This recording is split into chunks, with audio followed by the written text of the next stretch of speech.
crianças, tudo bem? Lembram de mim? Sou a professora Karen de Ensino Religioso e hoje nós vamos para a nossa quarta aula de Ensino Religioso para o quinto ano. Então, para a gente começar, lavou a sua mão? Então, lava a sua mão, pega o seu caderno, seu lápis, que a gente vai começar a nossa aula de hoje. Para a gente começar a nossa aula de hoje, a gente vai primeiro lembrar um pouquinho da nossa aula passada. Lembra o que a gente viu na aula passada? Na aula passada a gente viu sobre alguns rios sagrados. Lembra que a gente viu como que nasceram as cataratas do Iguaçu? Que era um mito do povo Caingangue que mora ali naquela região? Então, a gente viu vários rios sagrados, que são sagrados para várias comunidades diferentes. Lembra disso? E a nossa tarefa? Lembra que a gente tinha que fazer uma tarefinha, que era montar um quadro com o porquê que os rios são importantes, como que os seres humanos atrapalham e o que a gente pode fazer para ajudar, para melhorar isso?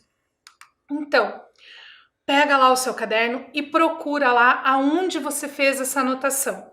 Eu espero um pouquinho para você procurar. Eu vou procurar aqui no meu também, que eu também fiz a anotação no meu caderno. Então, ó, da aula passada, ó, achei a minha anotação. Achou a sua? Então vamos lá começar? Eu coloquei aqui no slide para a gente ver melhor, então, como que eu fiz a minha anotação, porque no meu caderno ia ficar muito pequenininho para você ver. Vamos lá? Então, na aula passada a gente já tinha preenchido a primeira linha, lembra? Os rios são importantes porque são lugares sagrados. As pessoas atrapalham quando não respeitam a religião do outro. E eu posso ajudar ensinando que todas as religiões devem ser respeitadas. Esse a gente já tinha preenchido na aula passada. Agora a gente vai ver quais as outras coisas que eu coloquei. Lembrando que não tem problema se o seu ficou diferente. Nessa atividade não existe certo ou errado. Todo conhecimento que você tem é importante e fica bem legal anotar isso na nossa tabela. Então, se a sua ficou um pouquinho diferente da minha, não tem problema nenhum. Eu só vou mostrar para você como que eu fiz a minha. Se você não conseguiu fazer a sua, você pode aproveitar aqui o que eu escrevi. Se você fez a sua e ficou diferente, não precisa apagar. Eu tenho certeza que o que você escreveu é muito importante. Então, vamos ler? Os rios são importantes porque são a casa dos peixes. Então, além dos peixes, existem vários animais que moram nos rios. Por isso, eles são muito importantes. As pessoas atrapalham quando jogam esgoto no rio. Então, isso suja a água e, infelizmente, os peixes e os outros animais que vivem ali acabam morrendo. Como que eu posso ajudar? Contando para as pessoas que os rios são importantes. Então, é importante que quando a gente é criança, a gente não pode fazer muita coisa, a gente não tem como limpar um rio. Mas a gente pode contar para os adultos que a gente conhece da importância desses rios, que eles são sagrados, que eles são a casa dos peixes, para que eles também cuidem desses rios. E na última linha, os rios são importantes porque são uma fonte de vida. Então é de lá que vem a água não só para os animais que moram ali, mas a água que a gente usa na nossa casa, a água que as plantas usam, a água da chuva, que é a evaporação dos rios. Então eles são fonte de vida para toda a Terra, para todo o planeta. Todos os seres vivos precisam dos rios. Como que a gente atrapalha às vezes? Desperdiçando água. Então, quando a gente vai escovar o dente, deixa a torneira aberta. Quando a gente demora muito no banho. Quando a gente vai lavar a louça e deixa a torneira aberta enquanto está ensaboando a louça. Então, todos esses momentos de desperdício de água acabam atrapalhando. Como que eu posso ajudar? Economizando água lá na minha casa. Como que eu posso fazer isso? Fechando a torneira enquanto eu estou escovando meu dente, tomando um banho um pouquinho mais rápido. Várias coisas que eu tenho certeza que você já aprendeu lá na aula de ciências. Então, lembrando que os rios, eles são sagrados e eles são fonte de vida para todos os seres vivos do planeta. Por isso, a gente também tem que cuidar, certo? Então, vamos retomar um pouquinho do que a gente viu na aula passada.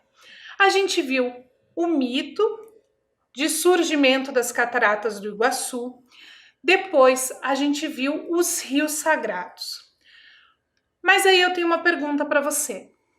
Será que só os rios são sagrados? Pensando na natureza, será que só os rios que são lugares ou elementos sagrados para as diferentes culturas e diferentes religiões? Será que na natureza tem outra coisa, outro elemento que seja sagrado? Aí eu fui pesquisar um pouquinho e eu descobri que muitos elementos da natureza são considerados sagrados, dependendo da cultura, dependendo da religião, dependendo do lugar onde a gente está. Então, além dos rios, a gente tem vários outros elementos da natureza que são sagrados. E a gente vai descobrir um bem legal hoje. Então, vamos para a nossa viagem de hoje? Na nossa viagem de hoje, a gente vai para o continente africano. Quando a gente fala em África, é muito comum a gente falar a África, como se fosse uma coisa só. E na verdade não é. A África é um continente composto por muitos países. E cada um desses países tem uma cultura, uma língua e até uma expressão religiosa diferente. Por isso, é muito importante a gente tomar esse cuidado quando a gente vai falar da África, de pensar de qual parte da África que nós estamos falando, de qual país que nós estamos falando. E para a nossa aula de hoje, a gente vai ver um texto que está nesse livro, A Semente que Veio da África. Esse livro, ele traz várias histórias sobre várias questões lá da África. E o legal dele é que ele tem no comecinho da história o nome do país de onde vem essa história. Para a gente saber que não é uma história da África, é daquela comunidade, daquele país. E a história que nós vamos ler hoje é uma história da Costa do Marfim. Isso mesmo, Costa do Marfim é o nome desse lugar onde eles contam essa história. E o nome da história é A Árvore de Cabeça para Baixo. Então conta a história assim. Nos primórdios da vida, o Criador fez surgir tudo no mundo. Ele criou primeiro o baobá e só depois continuou a fazer tudo existir. Mas ao lado do baobá havia um charco. O Criador havia plantado o primogênito bem perto de uma região alagada. Sem vento, a superfície daquela água ficava lisa como se fosse um espelho. O baobá, então, se olhava naquele espelho de água. Ele se olhava e dizia insatisfeito: por que eu não sou como aquela outra árvore?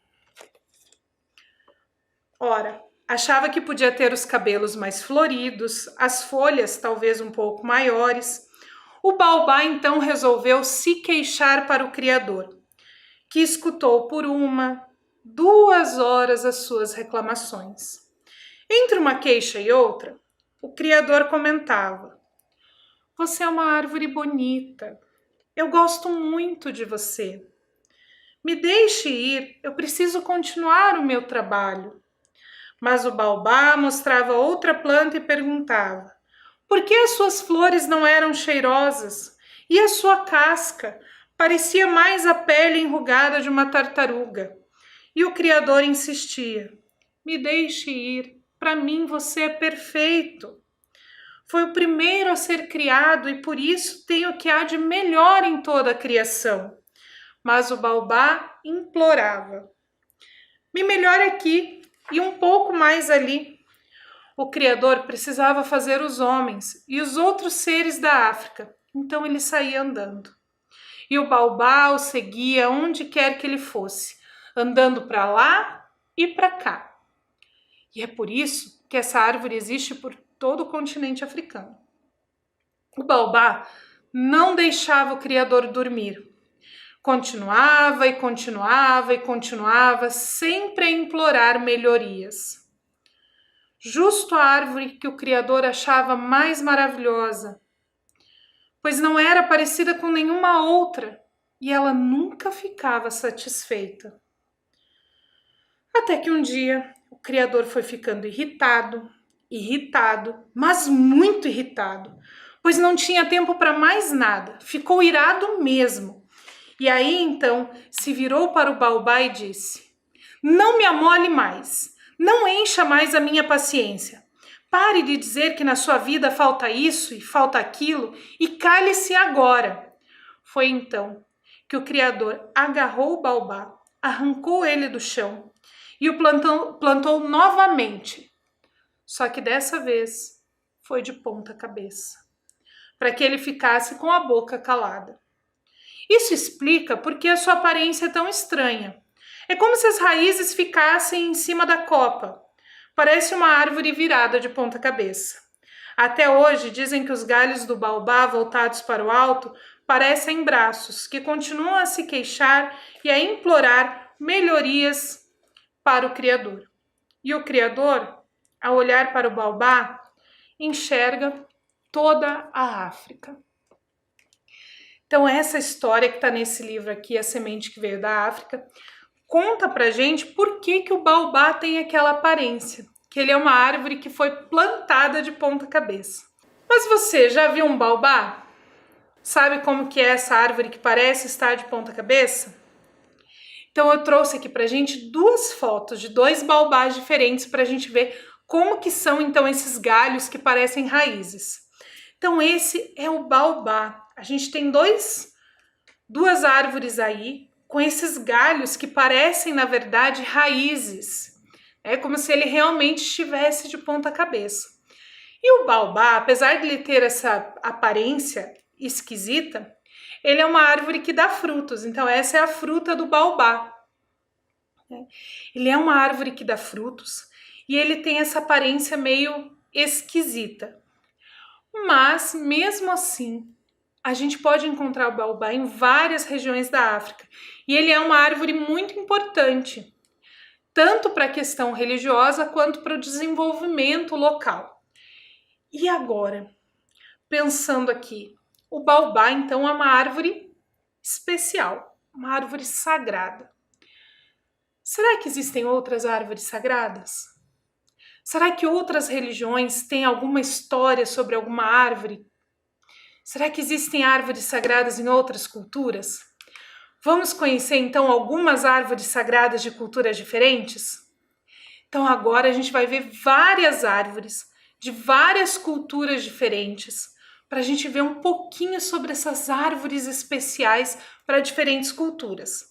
Eu trouxe algumas anotações porque eu não consegui decorar tudo de todas as árvores. Então eu vou lendo para vocês as minhas anotações sobre essas árvores. Certo? Então, a gente vai ver lá.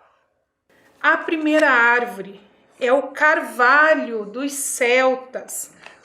Então, esse carvalho é uma árvore muito importante para os povos celtas. São povos que hoje a gente só tem descendentes, a gente não tem mais nenhum praticante da religião. E olha o tamanho dessa árvore. Era uma árvore muito grande. E ela representava então a força e a longevidade, porque acreditava-se que os carvalhos eram árvores que viviam muitos anos. Realmente, a gente tem carvalhos que são aí centenários. Então, ele representava essa longevidade e a força. A próxima árvore que a gente vai ver é uma árvore que ela não existe fisicamente. Não é uma árvore que você pode plantar. É a Yggdrasil. A Yggdrasil, ela era uma árvore sagrada dos povos nórdicos. Para você saber quem eram esses povos nórdicos, eu vou falar o nome de um personagem que eu tenho certeza que você conhece. O Thor. Então, o Thor é um dos deuses desses povos nórdicos. E a Yggdrasil era então a árvore da vida para esses povos.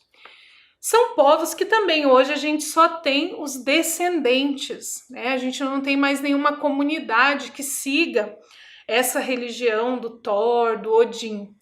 mas era a religião desses povos, né? Você já deve ter visto aí em vários filmes, em várias séries, os vikings.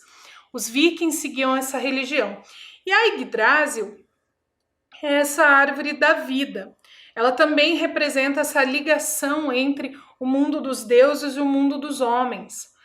Não existe como plantar essa árvore, ela é uma figura mitológica, né? Então a gente não tem uma foto da árvore para mostrar, mas tem esse desenho.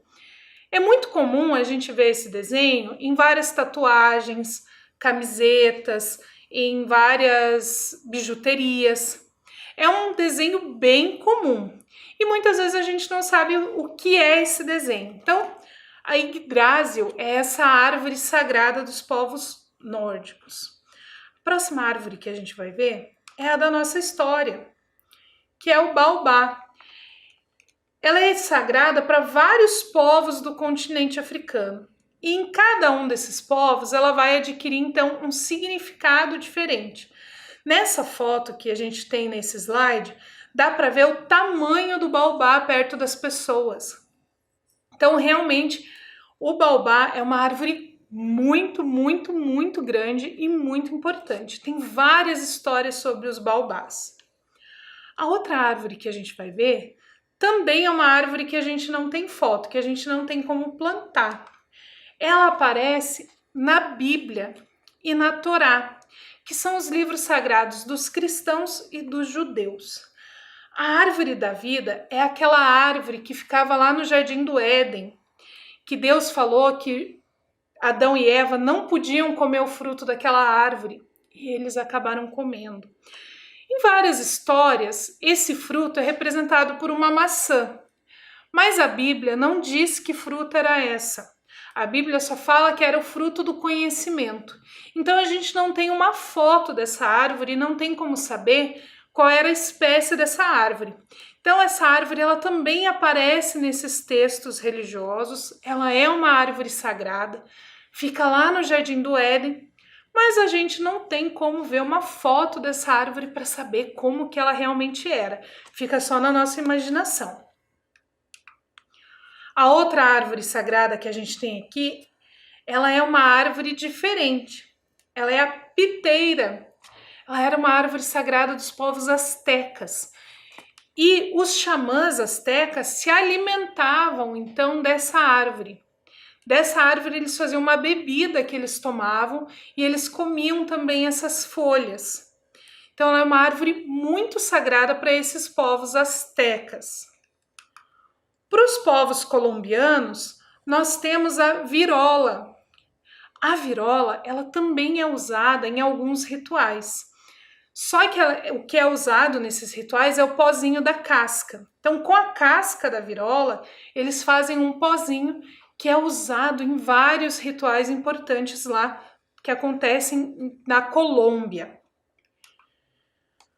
Outra árvore sagrada, essa a gente tem aqui em Curitiba. Até essa foto que eu trouxe para vocês é uma foto lá da Praça Tiradentes, que é a Iroko, que é um orixá. Então, essa árvore é um orixá muito importante para o candomblé. E a gente tem uma aqui na Praça Tiradentes. Aqui no Brasil, ela é também conhecida como gameleira ou como figueira branca. A gente tem várias aí pelo Brasil e aqui em Curitiba a gente tem na Praça Tiradentes algumas. Essa é a maior que a gente tem ali na praça. Então, quando a gente puder passear de novo e você passar pela Praça Tiradentes, dá uma olhadinha lá. Tem uma plaquinha lá do lado falando que ela é, então, uma representante dos povos africanos que ajudaram na construção da cidade de Curitiba. E ela também é sagrada, porque ela é um orixá do candomblé. A outra árvore que a gente tem é uma árvore que também aparece na Bíblia. É a oliveira. Além dela aparecer na Bíblia, lá na Bíblia fala do Monte das Oliveiras, onde Jesus estava. Essa árvore, ela é muito sagrada, porque do fruto dela, a azeitona, que se extrai o azeite, que é usado na cerimônia de unção. Então, algumas religiões que vêm aí do cristianismo, principalmente algumas igrejas evangélicas, fazem a unção com azeite. E o azeite, ele é extraído dessa árvore, do frutinho dessa árvore, que é aquela azeitona que a gente costuma comer. Então, daquele fruto que vem, então, o azeite que é usado nessas cerimônias, nesses rituais de unção.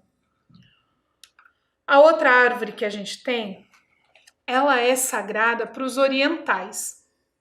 E ela também não tem uma árvore que a gente pode tirar foto, mas ela tem esse símbolo.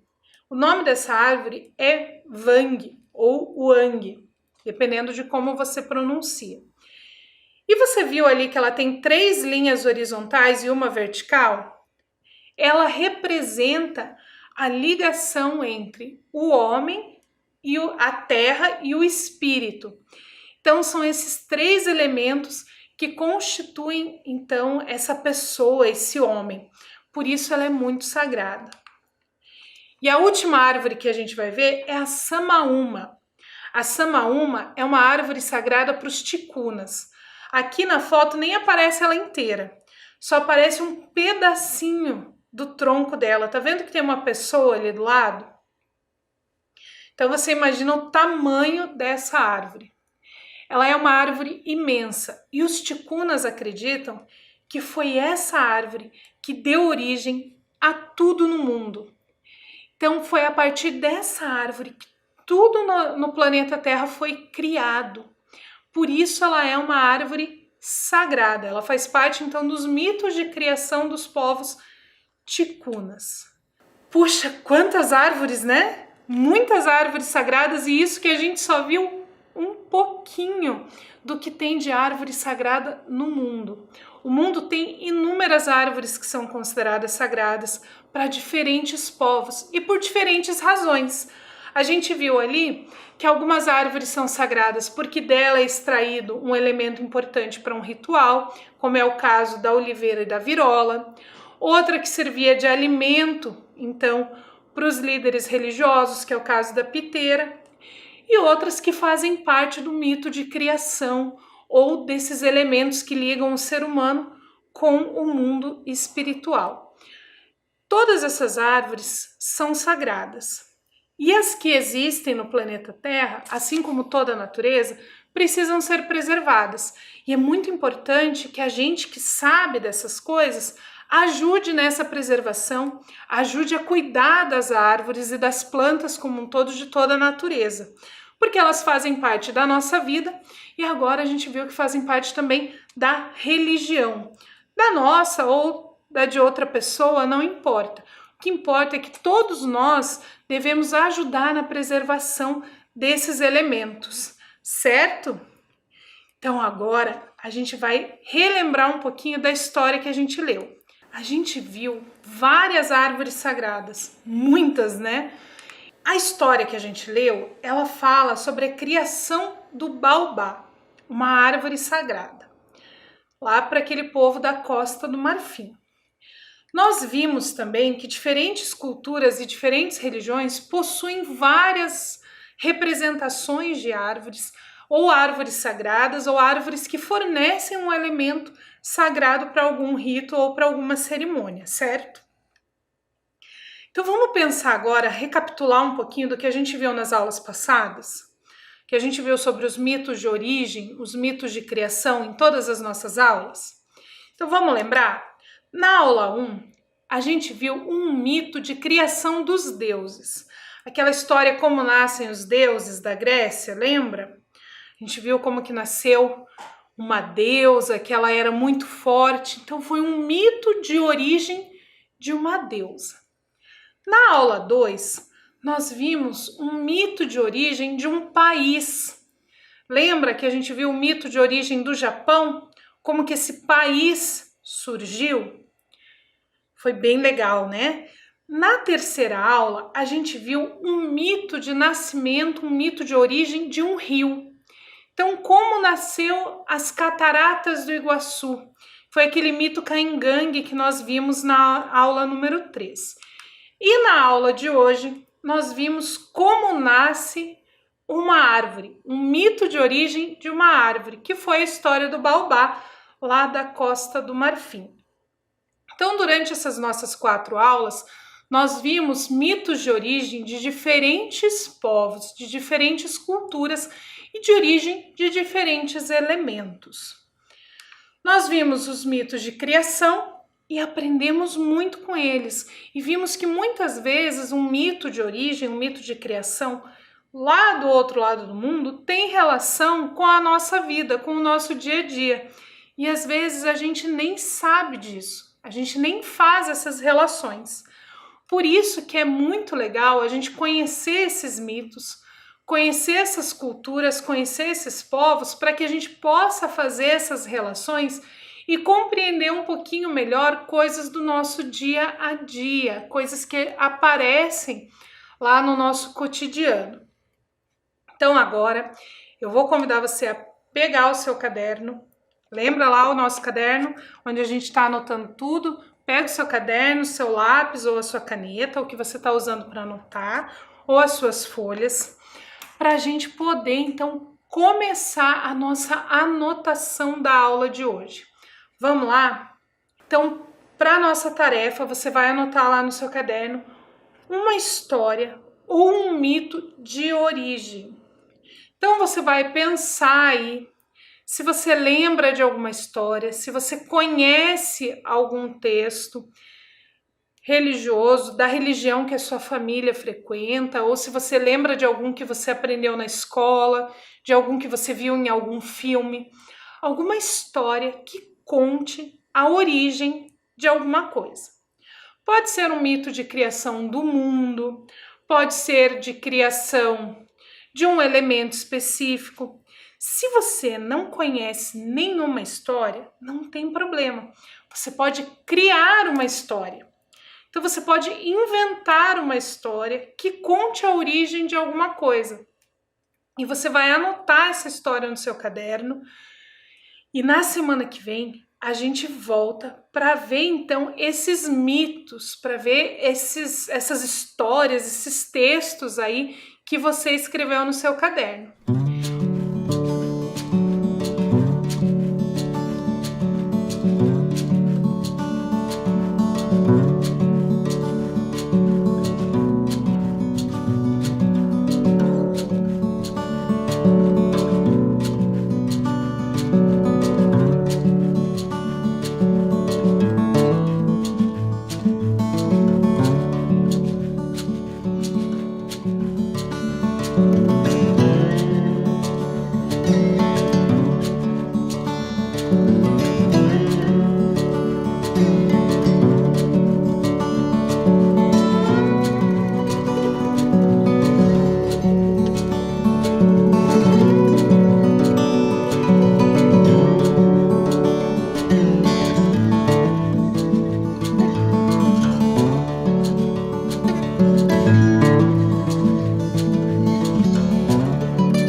Uma outra coisa, algumas professoras lá das escolas de vocês estão mandando para mim as fotos dos cadernos de vocês que os pais estão mandando para a escola. Eu tô ficando muito feliz. Então, se você terminou a sua atividade, você tem como mandar uma foto da sua atividade para sua professora, ou para o seu professor, manda foto para eles que eles mandam para mim depois e eu fico muito feliz de receber essas fotos, combinado? Não precisa ser uma foto sua com o seu caderno, pode ser a foto só do seu caderno mesmo, da sua atividade ou de você assistindo a aula, não tem problema. Se você não tem como mandar uma foto para o seu professor ou para a sua professora, também não tem problema, porque eu tenho certeza que tem muitas crianças aí fazendo essas atividades. Então, hoje nós fechamos com esse mito de origem do baobá as nossas histórias sobre mitos de criação, sobre mitos de origem. Na próxima aula, nós vamos falar sobre um outro conteúdo, que é bem legal. A gente vai começar na semana que vem a falar sobre tradição oral dentro das religiões. O que será que é tradição oral? O que será que essas duas palavrinhas querem dizer? Eu vou deixar você pensando nisso durante essa semana e na semana que vem a gente volta com uma nova história, uma nova viagem para a gente falar então sobre a tradição oral dentro das religiões. Fiquem bem, lavem as mãos, façam a nossa tarefa e a gente se encontra na semana que vem então para falar sobre tradição oral dentro das religiões, combinado? Até semana que vem!